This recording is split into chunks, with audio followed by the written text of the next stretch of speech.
L'idée, c'est bien d'œuvrer conjointement pour sensibiliser et mobiliser l'ensemble des acteurs de la filière. Nous avons deux objectifs principaux. Le premier, c'est bien sûr d'accompagner les commerçants de façon à ce qu'ils trient mieux. On a aussi un autre objectif, accompagner cette collecte des biodéchets pour aller demain vers la méthanisation. Aujourd'hui, on estime à 80 kg par an et par habitant le gisement des biodéchets en France. C'est conséquent, mais ce sont des déchets qui sont peu ou mal valorisés. Le tri de ces biodéchets et leur valorisation vers la méthanisation en particulier devient une nécessité, une évidence. Ainsi, on participe également à la contribution de l'indépendance du territoire énergétique, puisque progressivement, l'objectif du territoire francilien, c'est de remplacer 20% du gaz consommé en Île-de-France par du gaz vert horizon 2030. Donc il y a une vraie problématique sur les déchets, on est débordé de déchets.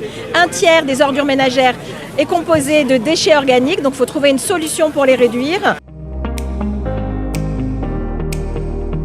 On travaille de manière très proche avec la mairie de Paris sur les territoires zéro déchet. Les commerçants comprennent tout à fait l'utilité de ce geste de tri de collecte des déchets alimentaires. Ils sont plutôt volontaires.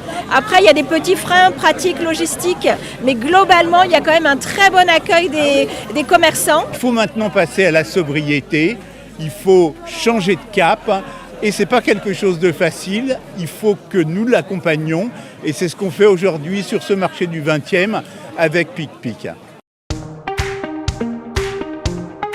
Trier ces biodéchets, c'est un acte éco-citoyen qui va contribuer activement à la transition énergétique et à la production des énergies renouvelables sur le territoire. Ça doit être l'affaire de tous. Demain, auprès du grand public, nous irons encore plus loin et c'est notre volonté. Toutes les actions vont dans le bon sens. Il ne faut pas perdre de vue que ça doit rester quelque chose de très positif. Les gens vont jouer le jeu à partir du moment où ça ne va pas être une contrainte pour eux.